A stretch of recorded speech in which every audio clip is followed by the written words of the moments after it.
Hello students. तो हम लोग का आज का टॉपिक है वर्क पावर एनर्जी और 2 लेक्चर हम लोग ने डिस्कस करे थे। जो इंट्रोडक्शन था वर्क क्या होता है, उसको कैलकुलेट कैसे करते हैं, व्हाटएवर। अब हम लोग जो है कुछ सिंपल एग्जाम्पल पढ़ेंगे जिससे हम लोग को क्लियर हो जाएगा कि डेली रूटीन में हमारे जो इंसिडेंट्स होती हैं उसमें हमें पहचानने की समझ आ जाएगी कि वर्क पॉजिटिव कब होता है, निगेटिव कब होता है, ज़ीरो कब होता है और कौन कौन सी सिचुएशन होती हैं। चलिए आइए देखते हैं जल्दी से। तो work power and energy chapter में आपका थर्ड टॉपिक है nature of work done in various situation. तो हम लोग का फार्मूला वही है एक जिससे निकालते हैं कैलकुलेशन ऑफ द वर्क। कैसे निकालते हैं? W is equal to F dot S होता है और उसको सॉल्व करते हैं तो एफ डॉट एस की वैल्यू होती है F into S into cos theta, जिसमें एफ जो है मैग्नीट्यूड ऑफ फोर्स है और एस मैग्नीट्यूड ऑफ डिस्प्लेसमेंट है और कॉस थीटा जो है थीटा, उसमें कॉस थीटा में थीटा जो होता है वो एफ वेक्टर और एस वेक्टर के बीच का एंगल होता है। ठीक है, अब इस एंगल के हिसाब से हम देख के चेक करके बता सकते हैं कि वर्क पॉजिटिव होगा या निगेटिव होगा। अब आप कहते हो कि इसके हिसाब से कैसे बता सकते हो आप, क्योंकि ये एफ और एस तो हैं, अब ये एफ में कोई निगेटिव हो सकता है पॉजिटिव, तो यहाँ जो वैल्यू रखी है एफ और एस की, ये मॉड वैल्यू रखी है। एफ का मॉड रखा है, एस का मॉड रखा, मतलब एफ की मॉड वैल्यू मतलब पॉजिटिव वैल्यू, जितनी वैल्यू होती है वो रखी जाती है।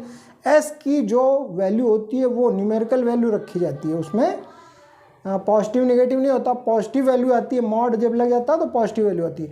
कॉस थीटा डिसाइड करता है साइन ऑफ द वर्क। ठीक है, तो इसमें 3 सिचुएशन होती हैं सिंपली। देखिए, फर्स्ट सिचुएशन है if theta is less than 90 degree. तो फिगर में देख लेते हैं कैसे बनता है।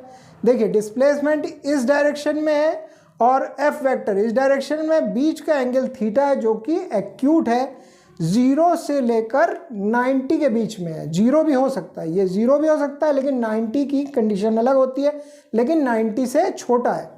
ठीक है, तो जब 90 से छोटा होगा तो कॉस थीटा की वैल्यू क्या हो जाएगी, वो आपकी पॉजिटिव वैल्यू देगा। कॉस थीटा पॉजिटिव वैल्यू देगा, तो देन वर्क इज पॉजिटिव। तो अगर theta is less than 90 degree, acute angle है इन दोनों के बीच में, तो आप डायरेक्ट कह दीजिएगा कि वर्क हमारा जो होगा वो पॉजिटिव वर्क होगा। ठीक, न्यूमेरिकल वैल्यू वर्क की क्या आएगी, पॉजिटिव आएगी, जैसे +3 +4 +25 ऐसे।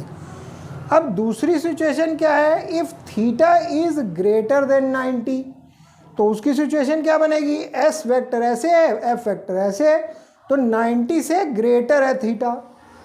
तो जब टेबल तो आपने पढ़ी होगी, थोड़ा गैस होगा, जब थीटा की वैल्यू ऑब्ट्यूज होती है तो कॉस थीटा की वैल्यू कहाँ वेरी करती है, निगेटिव वैल्यू लेने लगती है। ठीक है, तो निगेटिव वैल्यू लेगी, तो निगेटिव होगा तो कॉस थीटा निगेटिव होगा, तो W की वैल्यू क्या हो जाएगी, ऑटोमेटिकली निगेटिव हो जाएगी। तो work will be negative, work की वैल्यू क्या आएगी, निगेटिव, जैसे -35 -45 इस तरह आएगी। अब थर्ड सिचुएशन जो डिस्कस करने की है, if theta equal to 90 degree हो एग्जैक्टली, तो क्या होगा, तो थीटा इक्वल टू 90 डिग्री मतलब राइट एंगल सिचुएशन है, तो उसका फिगर कैसे बनेगा, एस वेक्टर ऐसे है, एफ वेक्टर ऐसे है, तो ये ऐसे बनेगा सिचुएशन। तो कॉस थीटा की वैल्यू क्या होती है, कॉस 90 की वैल्यू क्या होती है, 0 होती है। तो जब 0 हो जाएगी तो क्या हो जाएगा, 0 हो जाएगी तो W क्या हो जाएगा, 0 हो जाएगा। तो जब थीटा इक्वल टू 90 ये सिचुएशन होती है तो वर्क की वैल्यू 0 होती है। अब ये 3 सिचुएशन तो स्टैंडर्ड है, लेकिन अदर कंडीशन भी है कि अगर मान लीजिए कॉस थीटा को हम नहीं डिसाइड करते हैं तो हम क्या कह सकते हैं, देखिए नोट हमने अलग लिख दिया, अदर सिचुएशन।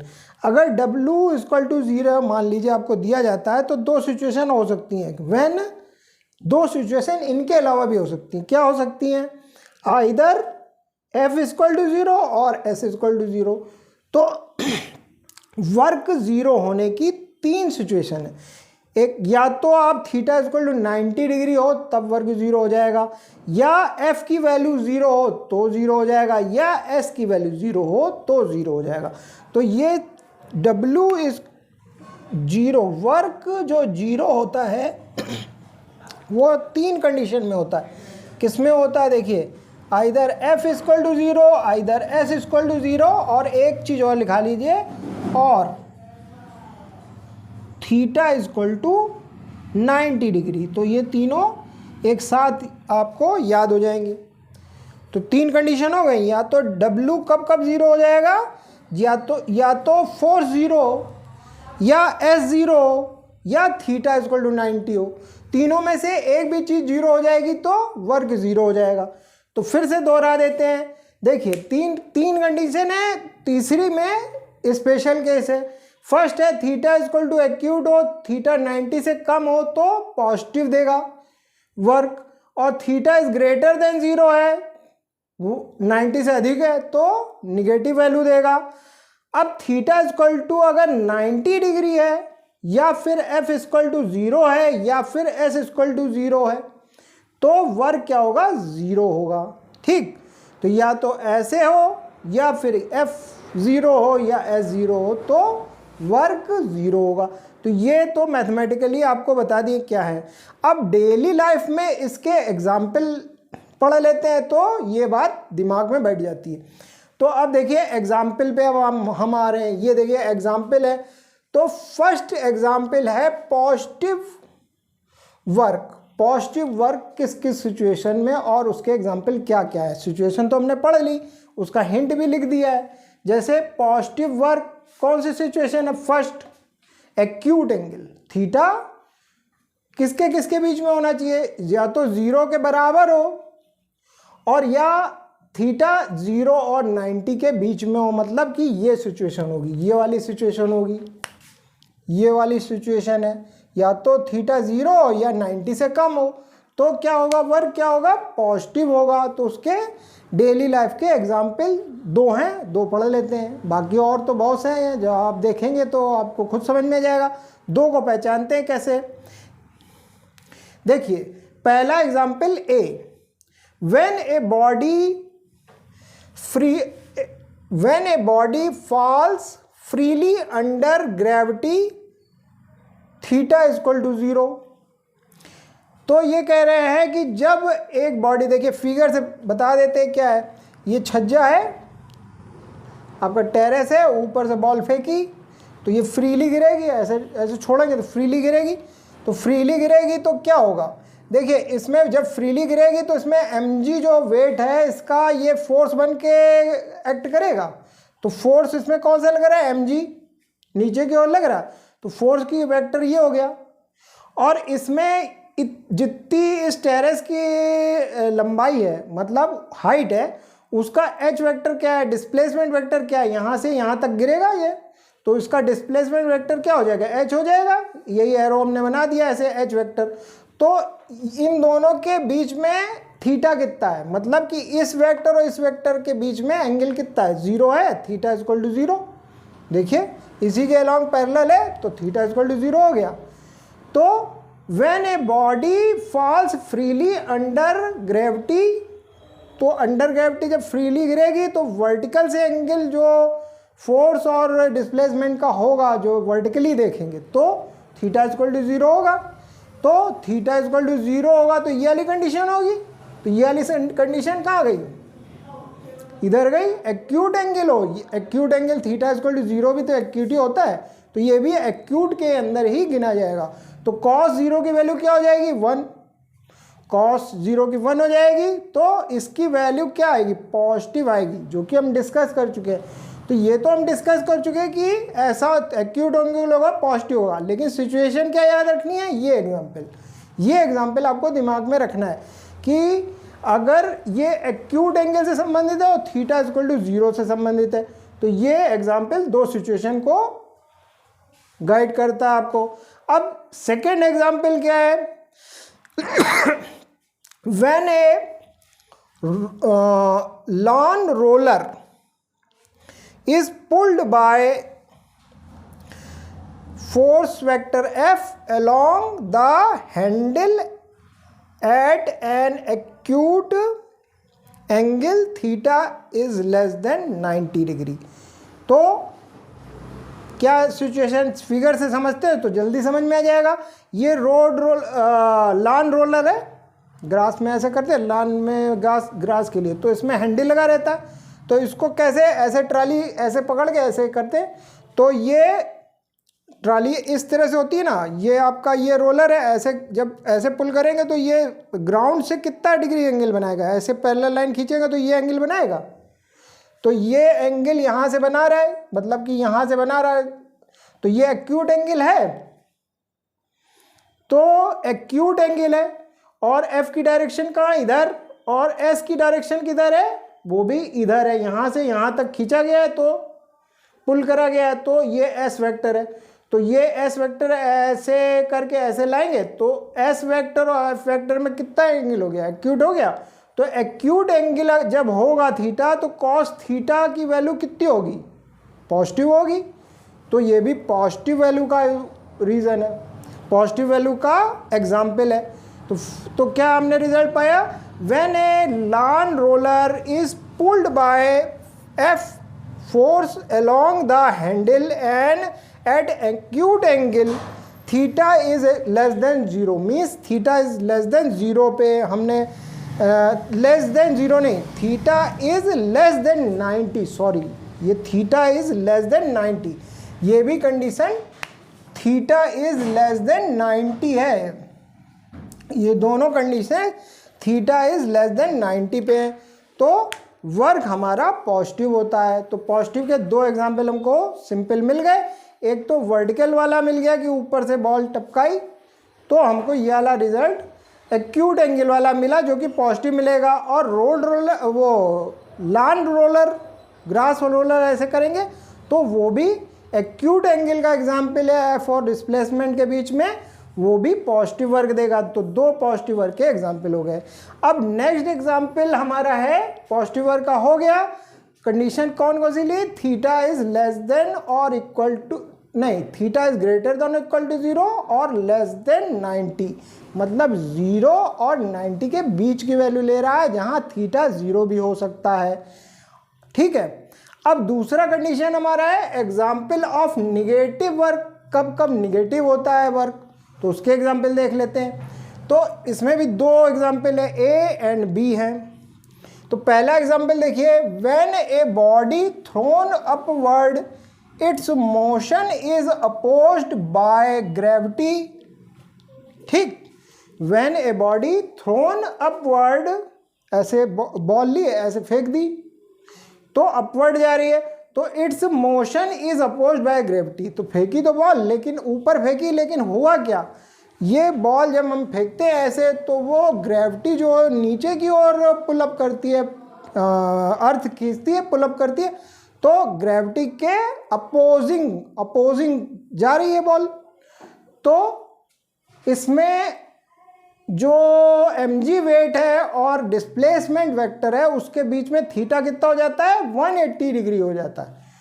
बिटवीन किसके बीच, थीटा किसके बीच में बिटवीन होता है, फोर्स और एस के बिटवीन। तो ये सिचुएशन कौन सी है, थीटा ऑब्ट्यूज एंगल है, इसको कहते हैं ऑब्ट्यूज, ये सब ऑब्ट्यूज एंगल है। थीटा ऑब्ट्यूज है, मतलब ग्रेटर देन 90 डिग्री की कंडीशन है ये। तो अब देखिए, अब इसको फिगर से समझते हैं तो समझ में आ जाएगा। अब देखिए, ये बॉल हमने ज़मीन से अपवर्ड फेंकी तो यहाँ पर mg लग रहा वेट, और यहाँ पहुँचेगी तो भी mg वेट लग रहा, नीचे की ओर लगेगा। लेकिन इसका डिस्प्लेसमेंट किधर है, डिस्प्लेसमेंट यहाँ से h शुरू हुआ है और ऊपर तक पहुँचा है, तो डिस्प्लेसमेंट तो ऊपर की डायरेक्शन में, और mg कहाँ है, वो नीचे की ओर है।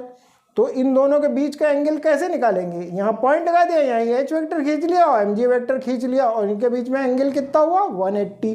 तो कितना है ये ऑब्ट्यूज एंगल। तो ऑब्ट्यूज एंगल क्या है, ये थीटा जो है ग्रेटर देन 90 है। तो थीटा ग्रेटर देन 90 है, तो इसकी वैल्यू आप निकालेंगे तो कितनी आएगी? ये तो अभी ग्रेटर देन 90 है, लेकिन किसके इक्वल है इसकी वैल्यू? 180 के इक्वल है। तो 180 की वैल्यू, cos 180 की वैल्यू क्या होती है? -1 होती है, तो ये माइनस है। तो work done by gravity equal to negative हो जाएगा।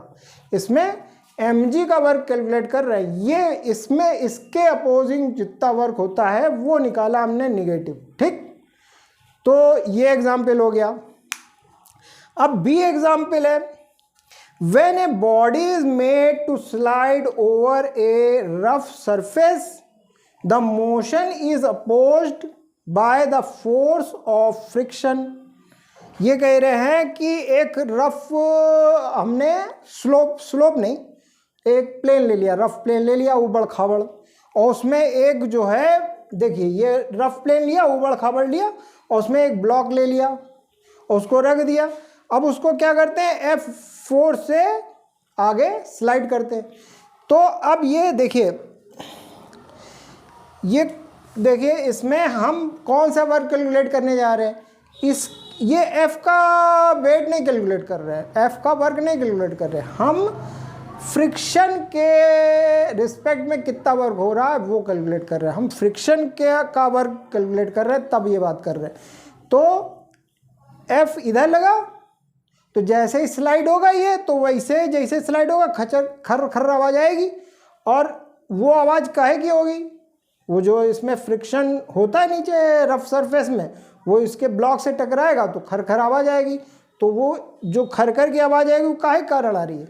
वो इस कारण आ रही है कि ये जो रूफ है, जो छत है, वो उसके ब्लॉक के तल्ले पे फ्रिक्शन लगा रही है। तो इरिटेशन जो लगा रही है उसका कैलकुलेट करने का ढंग है क्या है? ब्लॉक की वेट ले लीजिए आप, mg नीचे की ओर लगेगा, तो mg में फ्रिक्शन कोफिशिएंट होता है। जैसे रूफ का है, रूफ आपको दिए तो सवाल में आपको रूफ का फ्रिक्शन कोफिशिएंट दे देंगे वो, तो mg में उसका फ्रिक्शन कोफिशिएंट गुणा करेंगे तो फ्रिक्शन फोर्स आ जाएगा। तो म्यू mg कितना हो गया? फ्रिक्शन हो गया इसका। तो वो किस डायरेक्शन में लगेगा? मोशन के अपोजिट लगेगा। मोशन इधर हो रहा है और फ्रिक्शन इधर लग रहा है। तो अब देखिए डिस्प्लेसमेंट किधर होगा? डिस्प्लेसमेंट इधर होगा जिधर भाग रही है वो। तो डिस्प्लेसमेंट इधर हो गया और फ्रिक्शन फोर्स इसके अगेंस्ट हो गया। तो इन दोनों के बीच में कितना एंगल है? 180 का। तो 180 क्या है? ऑब्ट्यूज एंगल, और 180 की वैल्यू क्या है? -1। तो वर्क हो गया निगेटिव। तो ये भी एग्जाम्पल निगेटिव एग्जाम्पल है, मतलब निगेटिव वर्क होता है। निगेटिव वर्क, तो work done by friction force is negative. तो दो फिगर आपको ध्यान रख, दो एग्जाम्पल हो गए निगेटिव वर्क के। जब ऑब्ट्यूज एंगल के एग्जाम्पल हो गए, एक upward motion of the ball और दूसरा sliding of the block on A rough surface. ठीक है, तो अब एक लास्ट टॉपिक डिस्कस करने को बचा है, अभी डिस्कस करेंगे हम लोग कि वो कहते हैं ज़ीरो कब वर्क होता है। ठीक है, ओके स्टूडेंट्स, अब हम ज़ीरो वर्क किन किन सिचुएशन में होता है और क्या क्या एग्जाम्पल होते हैं, वेरी इंटरेस्टिंग एग्जाम्पल्स, वो देखते हैं। ठीक है, लेट अस सी। थर्ड एग्जाम्पल है एग्जाम्पल ऑफ ज़ीरो वर्क। तो थर्ड एग्जाम्पल में ज़ीरो वर्क का एग्जाम्पल फर्स्ट है, जिसमें दो एग्जाम्पल है आपको। फर्स्ट ए एग्जाम्पल जो है उसमें फर्स्ट एंड सेकंड है। तो पहला एग्जाम्पल ये है कि एक आदमी जो है, एक मैन है, वो उसके ऊपर लोड रखा जाता है, ऐसे उठा के ऐसे रख दिया जाता है, तो स्टैंड्स फ्यू सेकेंड्स, और ये इसको थोड़ी देर के लिए कहा जाता है उठा के रखो। तो अब पूछा जाता है वर्क हुआ कि नहीं इन फ्यू सेकेंड्स में। तो किसके रिस्पेक्ट में? वर्टिकली वर्क हुआ कि नहीं, वर्टिकली वर्क हुआ कि नहीं। तो जज कर सकते हैं कि फ्यू सेकेंड में वो ऐसे उठाए रखता है, तो एच तो उसकी बदल ही नहीं रही है, एच तो वही कांस्टेंट है। तो डिस्प्लेसमेंट कितना हुआ? 0। तो स्टैंड्स फ्यू सेकेंड, अगर फ्यू सेकेंड खड़ा है और इधर उधर टहल नहीं रहा है, वर्टिकली हम काउंट कर रहे हैं, तो no displacement in vertically gravity. So vertical displacement तो 0, चेंज इन डिस्प्लेसमेंट 0 है, तो वर्क क्या होगा? 0 होगा। क्लियर है? F = Fs cos theta. अब दूसरी सिचुएशन क्या है, रिजिड वॉल है और उसको धक्का दे रहे हैं एफ फोर्स से, 5 मिनट हो गए, 1 घंटा हो गया, धक्का दे रहे हैं, लेकिन डिस्प्लेसमेंट तो होना नहीं, रिजिड वॉल है तो डिस्प्लेसमेंट क्या है, एफ की डायरेक्शन में डिस्प्लेसमेंट कितना है, 0, तो वर्क 0 हो गया। तो ये 2 एग्जाम्पल सिंपल से हैं, अगर कोई पूछता है तो बता देते हैं। इन दोनों एग्जाम्पल सिंपल तो हैं, लेकिन आपसे पूछा जाए तो आप क्या जवाब देंगे, विद रिस्पेक्ट टू बताना जरूरी है। आप कहेंगे with respect to gravity work 0 है। इसमें with respect to rigid wall की तरफ जो फोर्स लगाया गया with respect to wall work 0 है, मतलब वॉल कोई काम नहीं करती, ठीक है। तो with respect to rigid wall, तो इस फोर्स के अगेंस्ट डिस्प्लेसमेंट 0, तो डिस्प्लेसमेंट हुआ ही नहीं रिजिड वॉल का, तो विद रिस्पेक्ट टू वॉल 0 है वर्क, ठीक। अब बी एग्जाम्पल जो है वो भी एक प्लेटफॉर्म का एग्जाम्पल है। तो प्लेटफॉर्म पे कुली है, वो पहले mg वेट उसने उठाया, ऐसे लोड उठाया और फिर वो टहल के इधर आया, लीनियर तो काम कर रहा है लेकिन वर्टिकली कोई काम कर रहा है, तो लीनियर को नहीं बोला गया। लीनियर में तो वर्क कर रहा है, वो थक के हार के जो है थक जाएगा, उसको भूख लगी, खाना देना पड़ेगा, लेकिन वर्टिकली उसका काम हुआ, वर्टिकली कोई काम नहीं हुआ। जितनी एच हाइट पहले थी उतनी बाद में mg नीचे की ओर, mg नीचे की ओर, लेकिन हाइट तो नहीं बदल रही है। इसके रिस्पेक्ट में, इस ग्रेविटी वाले फोर्स के रिस्पेक्ट में हाइट नहीं बदल रही है, तो no displacement in vertically gravity as equal to 0, so work done by coolie against gravity is 0। अगर आप अगेंस्ट ग्रेविटी नहीं लिखेंगे तो आपको नंबर नहीं मिलेंगे, सवाल गलत हो जाएगा, इसलिए अगेंस्ट ग्रेविटी लिखना जरूरी है। विद रिस्पेक्ट टू किसके वर्क हो रहा है ये बताना जरूरी है, ठीक है। तो ये सिंपल एग्जाम्पल थे, इसमें बस यही ध्यान रखना है कि विद रिस्पेक्ट टू बताना जरूरी है, ठीक है। अब देखिए सी एग्जाम्पल, इंटरेस्टिंग एग्जाम्पल है। देखिए, when a satellite revolves in a circular orbit around the earth means theta equal to 90, work done by gravitational centripetal force on satellite is equal to 0। अब इसमें थीटा इक्वल टू 90 तो लिख दिया, लेकिन situation अभी clear नहीं है क्या कह रहे हैं ये, तो इसका फिगर बना के देखते हैं। ये अर्थ है और ये सैटेलाइट है, ये घूम रहा है, तो यहाँ पर v वेलोसिटी से ये घूम रहा है, यहाँ पर ऐसे जा रही है, ऐसे ऐसे ऐसे ऐसे ऐसे ऐसे घूम रहा है, तो इसकी वेलोसिटी कैसे है, s इधर की ओर है। तो डिस्प्लेसमेंट, इसका जो लीनियर डिस्प्लेसमेंट है वो भी तो घूम रहा होगा। डिस्प्लेसमेंट, लीनियर डिस्प्लेसमेंट किधर है, इधर है, v की दिशा में होगा। लीनियर कुछ ये दूरी तो चल ही रहा है, लीनियर तो चल रहा है। तो अगर एक विधि इसकी देखने की ये है कि ये लीनियर ही ऐसे चल रहा है, तो डिस्प्लेसमेंट लीनियर किधर होगा, इधर होगा, लेकिन जो फोर्स इसको घुमा रहा है वो किधर है, इससे यहाँ से एक रेडियस खींचेंगे तो उसके अलोंग जो फोर्स लगता है उसको कहते हैं सेंट्रीपिटल। किसी भी घेरे में घूमने के लिए सेंट्रीपिटल एक्सेलरेशन और फिर फोर्स लगता है, तो वो फोर्स के कारण ही वो राउंड अप लेता है, तो वो फोर्स ग्रेविटी देती है इसको। तो FCG बोलते हैं, मतलब बोल दिया आपने, FC का मतलब है सेंट्रीपिटल, G का मतलब है ग्रेविटी। तो ये सेंट्रीपिटल फोर्स इसको घुमाने में सहायता करता है, तो ये फोर्स यहाँ वर्क कर रहा है और S जो है इसके 90 डिग्री का एंगल बना रहा है। तो 90 डिग्री की वैल्यू क्या होगी, cos 90 इक्वल टू 0, तो वर्क क्या हो जाएगा 0। तो इसके मतलब ये क्या कह रहे हैं, ऑन सैटेलाइट कितना वर्क हुआ, 0। ऑन सैटेलाइट 0 वर्क हुआ। देखो वेक्टर कहाँ खींचा गया, सैटेलाइट पे, सैटेलाइट पे 2 वेक्टर बनाए गए, थीटा इक्वल 90। अब इसका दूसरा रीजन भी बता सकते हैं दूसरी तरह से, no change in distance between earth and satellite in revolving, so S displacement vector equal to 0। अब ये कह रहे हैं कि दूसरे वे में कैसे देख सकते हैं कि ये सैटेलाइट, ये जितनी दूरी है उतनी दूरी यहाँ पे, यहाँ पे, यहाँ पे, यहाँ पे, यहाँ पे, तो इसके इनके बीच की दूरी बदल रही है, नहीं बदल रही, तो बीच की दूरी नहीं बदल रही है, तो linear distance with respect to radius कितना है, 0, बदल ही नहीं रही है, कांस्टेंट है, तो चेंज इन डिस्प्लेसमेंट 0। तो डिस्प्लेसमेंट जीरो हो जाएगा तो वर्क जीरो हो जाएगा। ठीक है, तो ये एग्जाम्पल हो गया। ठीक है, अब तीसरा एग्जाम्पल, चौथा एग्जाम्पल बहुत सिंपल सा है लेकिन याद रखने वाला है, अक्सर हम लोग नहीं ध्यान देते हैं। An electron moving in an empty free space free electromagnetic field does no work as there is no force on it because F is equal to 0, so work done is equal to 0। अब इसका मतलब क्या हुआ? इसका मतलब ये है कि कोई इलेक्ट्रॉन, जैसे लेज़र लाइट है ऐसे ऐसे, वैसे मान लीजिए कोई फ्री स्पेस है, उसमें कोई फोर्स इलेक्ट्रोमैग्नेट नहीं रखा है, ना चुंबक रखा है, ना मीटर रखा है, बस फ्री स्पेस में ऐसे ऐसे ऐसे ऐसे ऐसे घूम रहा है। तो घूम तो रहा है लेकिन उसके ऊपर एक्स्ट्रा कोई फील्ड ही नहीं है, कोई एक्स्ट्रा फोर्स ही नहीं है। जब फोर्स नहीं है तो फोर्स की वैल्यू क्या हो गई? जीरो। तो वर्क उस पर कुछ हो रहा है? कुछ नहीं वर्क हो रहा है। जब फोर्स जीरो है तो वर्क जीरो हो जाएगा। तो सिंपल है, लेकिन याद रखना है कि एक एग्जाम्पल ऐसा याद रख लिया। तो इस एग्जाम्पल में तीन सिचुएशन है, या तो थीटा इक्वल टू 90 हो तो जीरो हो जाएगा वर्क, या एस इक्वल टू 0 हो तो जीरो हो जाएगा, या एफ इक्वल टू 0 हो तो जीरो हो जाएगा।